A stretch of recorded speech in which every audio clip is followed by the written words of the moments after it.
Hello các bạn. À, hôm nay là ngày cuối tuần. à, Khang DT Vlog cũng xin giới thiệu với các bạn một cái món ăn mới, mà cái món ăn này thì rất phổ biến ở trong miền Nam.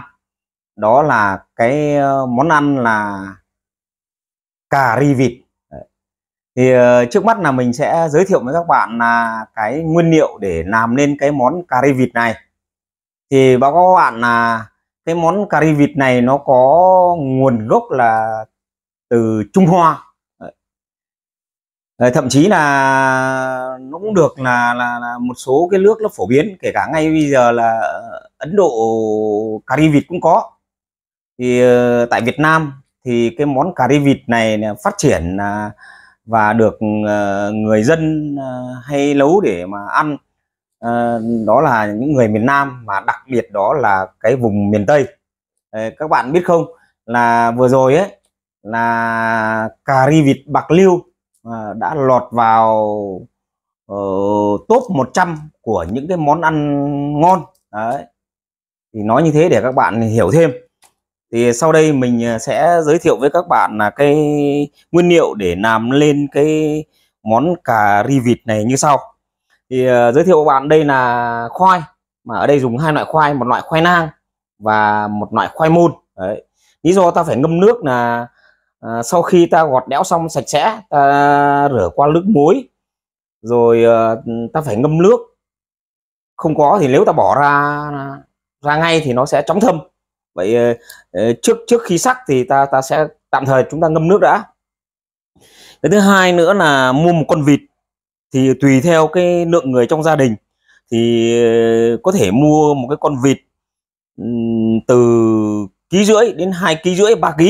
Thì nhà mình có 3 người thôi, thì bà xã mình mua một cái con vịt là làm xong hết rồi thì cân lên khoảng được 1,5 kg. Tức là vịt ở đây thì họ bán rất là nhiều các bạn. Ở thành phố Di An này họ bán vịt không có thiếu. Thì khi mình mua thì họ làm sạch sẽ, nung lá cho mình hết, đúng không ạ? Mình chỉ cầm con vịt về tiếp tục để mình chuẩn bị cái chế biến cái món cà ri vịt thôi. Thì đây là cái nước ướp cà ri vịt. Đấy, cái nước này đây là dạng chất lỏng các bạn, còn có cái dạng là bột nữa. Thì ở đây nhà mình dùng cái loại nước ướp là nước ướp, chứ không dùng gói bột các bạn. Để mà chúng ta trước khi nấu cà ri vịt thì chúng ta phải ướp thịt vịt, đúng không ạ? Thì để được một cái con vịt mà chúng ta vừa mua ngoài chợ về để ta làm sạch sẽ thì chúng ta phải có là làm gừng, đúng không ạ? Gừng với nước muối. Đấy. Gừng chúng ta băm nhỏ ra. Đấy. Rồi kết hợp với sả, gừng, sả và nước muối. Thì chúng ta rửa sạch sẽ cái con vịt để nó hết độ tanh, để nó hết độ hôi. Đấy. Nó làm cái hôi, cái tanh của nó mất đi. Đấy. Và chúng ta đây và bây giờ này nhà mình đã rửa xong một cái con vịt sạch sẽ, tránh được cái độ tanh và độ hôi. Mà rửa thì chúng ta dùng là gì? Gừng này, gừng băm nhỏ, rồi xả vào, rồi chúng ta thêm muối vào để chúng ta rửa cái con vịt làm sao cho nó sạch sẽ, nó hết cái độ tanh độ hôi. Thì cũng có những người thì thêm một chút rượu nữa để mà giải quyết làm sao cho nó sạch cái hôi, cái tanh của con vịt đi. Đấy, như vậy là ta đã được một cái con vịt sạch sẽ, để một lát nữa là sẽ chặt ra thành miếng để chúng ta ướp. Thì ngoài ra những cái nguyên liệu liên quan đến ướp thì chúng ta thấy là gì? Có hành và tỏi. Rồi khi mình nấu cà ri vịt thì chúng ta phải có bột ngọt, chúng ta phải có một ít đường, và chúng ta có bột nêm. Đấy. Chúng ta có những cái hành tỏi thì chúng ta vứt vào. Rồi sau khi nấu gần chín rồi chúng ta thêm ta sắc cái hành tây nhỏ này, ta bỏ vào và ta ăn với cái rau sống này. Thì cái nước để nấu cái cà ri vịt thì không phải là cái nước bình thường, mà chúng ta sẽ mua cái nước cốt dừa. Mua nước cái cốt dừa này, thì cái nước cốt dừa này bán cũng rất nhiều ở ngoài chợ hoặc là trên siêu thị các bạn. Đấy, mình ra đó mình mua, có thể mua nửa lít hoặc là 1 lít. Đấy, nước cốt dừa này. Đấy, rất là ngon và các bạn, khi mình nấu rất là ngon.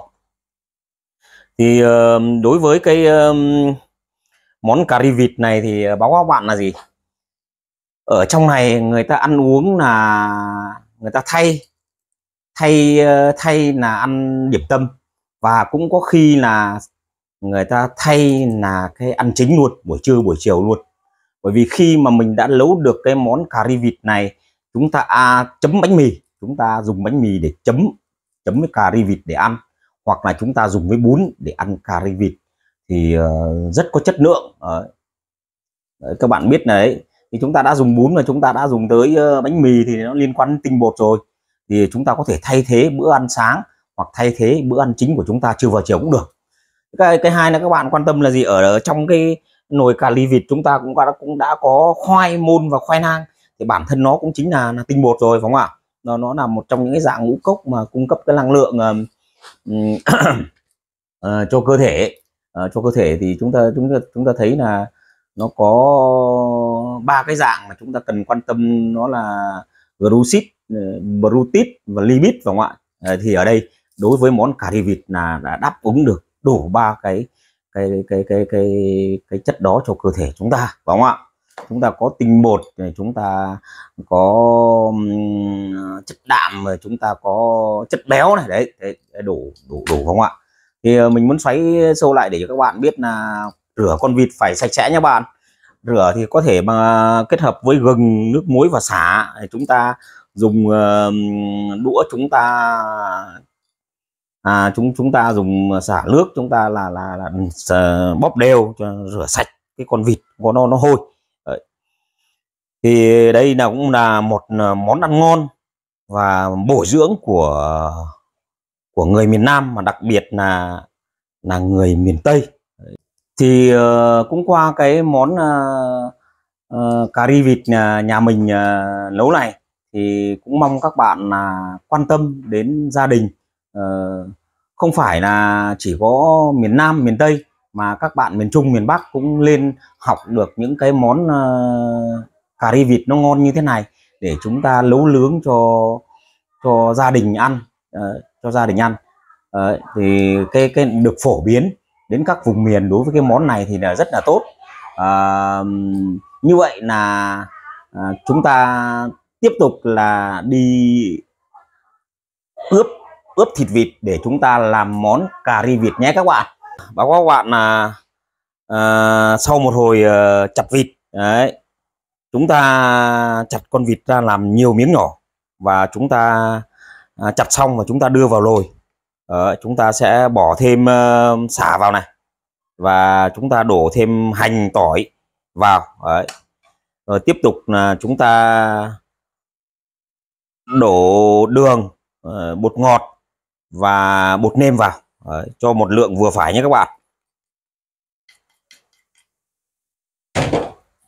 Rồi tiếp tục chúng ta đổ cái nước cà ri vịt. Đấy, nước ướp cà ri vịt vào các bạn. Đó. Thì đây nhà mình đã mua đầy đủ rồi, cho nên mình sẽ đổ hết vào. Thì công việc cuối cùng của mình là trộn đều lên. Đó, trộn đều lên.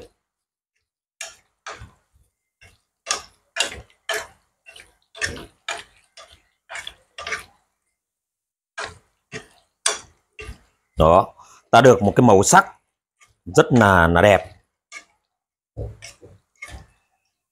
Thì cái nồi thịt vịt này chúng ta sau khi thêm gia vị vào, nước ướp thịt vịt vào, thì chúng ta ướp trong khoảng 20 phút và chúng ta mang ra chúng ta nấu. Đó, đấy, ta trộn đều đi. Thì cái việc mà chúng ta để cái thời gian 20 phút để cho các chất gia vị và cái nước ướp thịt vịt nó thẩm thấu vào bên trong, thì lúc này ta nấu ta sẽ được một món cà ri vịt rất là ngon, đúng không ạ?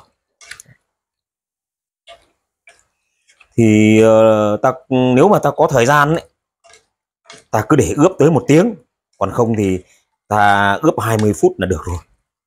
Đó. Đấy. Trong quá trình mình làm thì mình dùng đũa và cái để chúng ta trộn, phải không ạ? Đó, ta trộn đều, nhớ là trộn đều nha các bạn, để mọi miếng thịt vịt nó đều được thẩm thấu bởi nước ướp thịt vịt và gia vị. Đó. Sau đó là bây giờ ta bê cái nồi thịt vịt đã được trộn đều gia vị và nước ướp thịt vịt vào bếp, và ta ướp trong thời gian 20 phút. Như vậy là sau 30 phút mà đưa thịt vịt được ướp vào nấu, thì trong quá trình nấu ta thêm các gia vị này, rồi ta bỏ khoai môn này, rồi ta đảo lên, đúng không ạ? Thì kết quả cuối cùng là ta được một nồi cari vịt. Và gia đình Khang DT Vlog là sẽ đưa ra làm 3 tô, và đây là cái tô cari vịt của Khang DT Vlog, và ạ, trông rất ngon các bạn ạ. Đó. Nước nó vàng ánh rất đẹp. Đấy. Nó quyện với thịt vịt này, quyện với khoai môn này. Đấy. Các bạn thấy không, rất là ngon. Và ta ăn thì trong quá trình ta ăn thì ta sẽ chấm thêm với muối ớt. Chúng ta vắt chanh vào cái muối ớt này. Vắt chanh vào muối ớt này.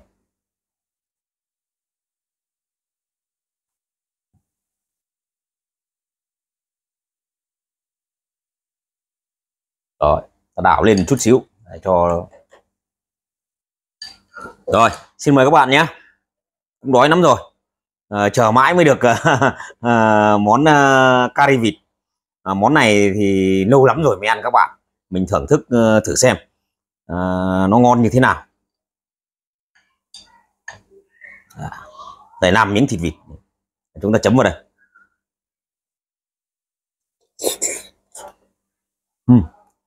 Ngon, rất là ngon, mềm.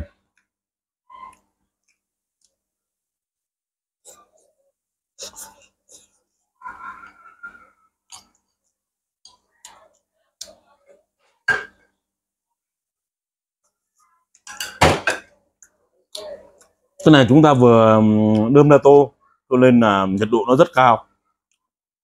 Chúng ta cũng phải ăn từ từ, không nó nóng lắm các bạn. Rồi xương chúng ta bỏ vào đây. Ngon. Thì cái món này là ta có thể thay thế bữa ăn điểm tâm, và ta có thể thay thế bữa ăn trưa và bữa ăn chiều. Hôm nay Khang DT Vlog là ăn bữa ăn chiều ngày thứ 6 cuối tuần. Gia đình cải thiện tí cho nó ngon các bạn ạ. Đổi món ăn đi. Thì chúng ta ăn với bánh mì, đúng không ạ? Chúng ta ăn với bánh mì. Món này là phải ăn với bánh mì. Bánh mì chúng ta sẽ chấm vào cái cari vịt này, và chúng ta ăn rất là ngon các bạn. Ăn món này rồi chúng ta không cần phải nấu cơm, bánh mì đã thay cơm rồi. Hoặc là có khi ta ăn với bún nữa, bún là chan, đó, chan và bún ăn rất là ngon. Thì ở đây ăn với bánh mì là tiện nhất, chúng ta chấm vào đây thấy không, và chúng ta cắn. Rất là ngon.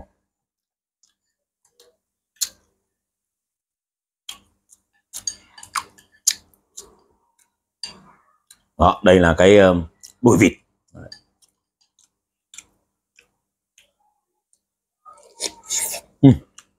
Ngon lắm các bạn. Cũng không biết mấy tháng rồi chưa được ăn món này. Hôm nay cuối tuần là gia đình cải thiện. Bà xã thì đi làm về mua đồ. Kết hợp là mình cũng đi làm về, thì cùng phụ với bà xã để làm cái món cà ri vịt này để cả nhà cùng ăn thay cho bữa chiều. Xin mời các bạn.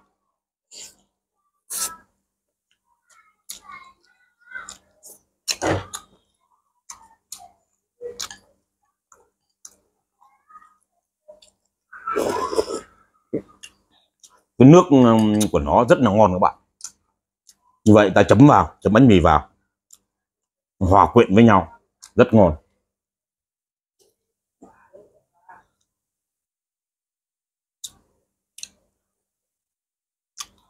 Ta làm miếng khoai.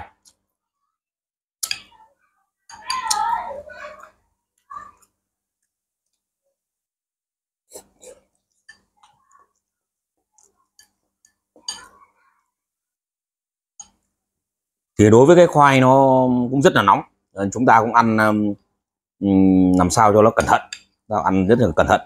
Nhưng mà nếu mà chúng ta mà để nguội quá thì ăn lại không ngon, cho nên là nó phải có cái độ nóng vừa phải các bạn.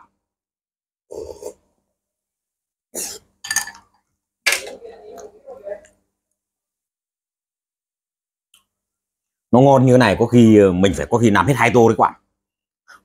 Thường thường mình ăn thì cũng ít thôi, nhưng mà nó ngon quá thì ta phải ăn nhiều. Hay là buổi chiều đi về làm là làm cái món này nó lâu quá, cho nên thấy đói cảm thấy nó ăn ngon, mà quả thìn cũng chờ đợi lâu được được ăn cái món này. Các bạn biết không, nấu cũng rất là kỳ công. Nào thì chúng ta phải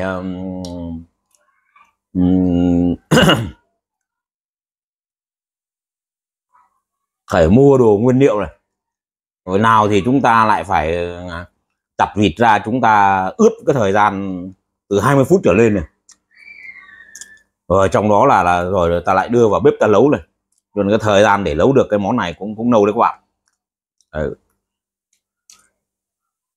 Nhưng mà cái ngon đấy, ăn nóng á, vừa rẻ nữa ấy, là mình tự làm được. Mặc dù có thể là nó thiếu tí này, nó thiếu tí kia, nhưng làm được như thế này thì mình nghĩ cũng là ngon, ăn ngon và thấy hạnh phúc. Mình thấy con mình cũng được ăn một tô cà ri vịt, và bà xã cũng được ăn như thế. Đó là một cái sự cải thiện ngày cuối tuần mà đỡ phải ra quán. Ra quán thì những cái này nó rất mắc mỏ đấy các bạn, không phải đơn giản đâu các bạn. Xin mời. Xả được, đây nó bỏ ra.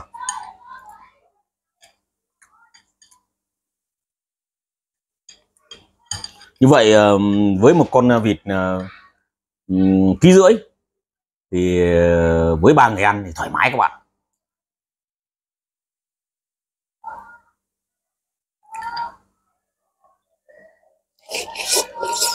Ngon quá.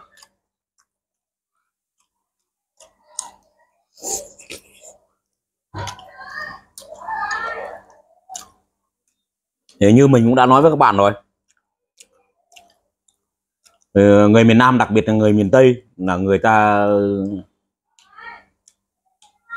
rất thích ăn cái món cà ri vịt, và cái món này cũng thường xuyên người ta chế biến và nấu, và thậm chí là cũng có nhiều chỗ người ta bán cái món cà ri vịt này. Mong sao những người Bắc, những người miền Trung học tập được những cái thước video mà liên quan đến nấu cà ri vịt để chúng ta cải thiện gia đình, những cái ngày lễ, những cái ngày nghỉ, thưởng thức cho nó ngon.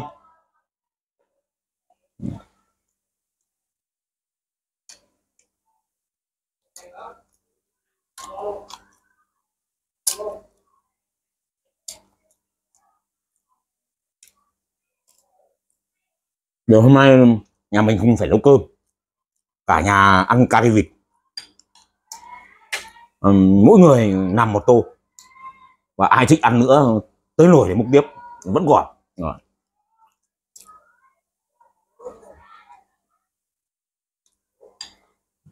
Ngon không các bạn?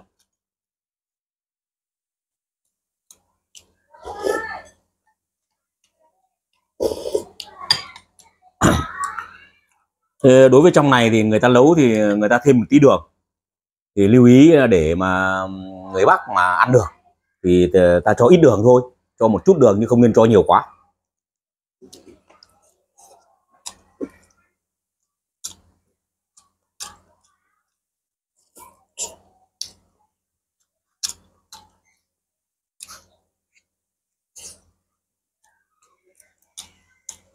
làm tí dầu sống các bạn. Rồi chúng ta nhúng vào đây.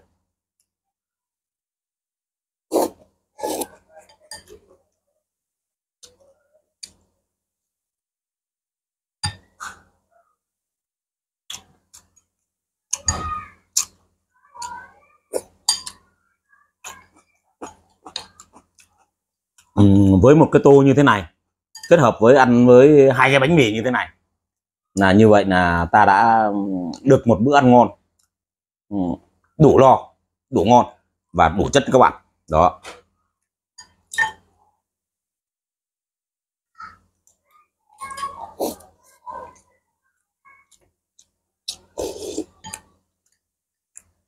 Rồi khoai, xin mời các bạn.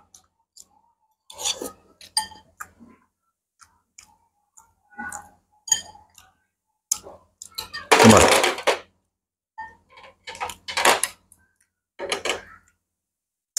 Đó, mình chấm tiếp vào đây.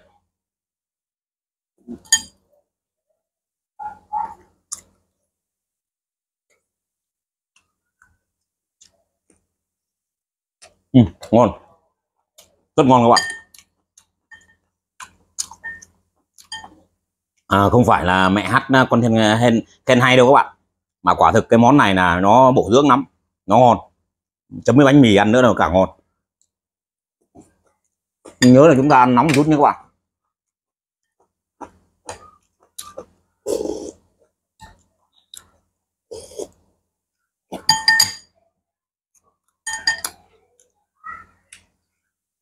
Hôm nay là cũng là chiều thứ sáu cuối tuần.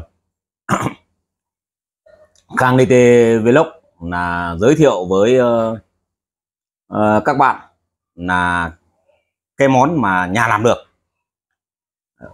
đó là món cà ri vịt.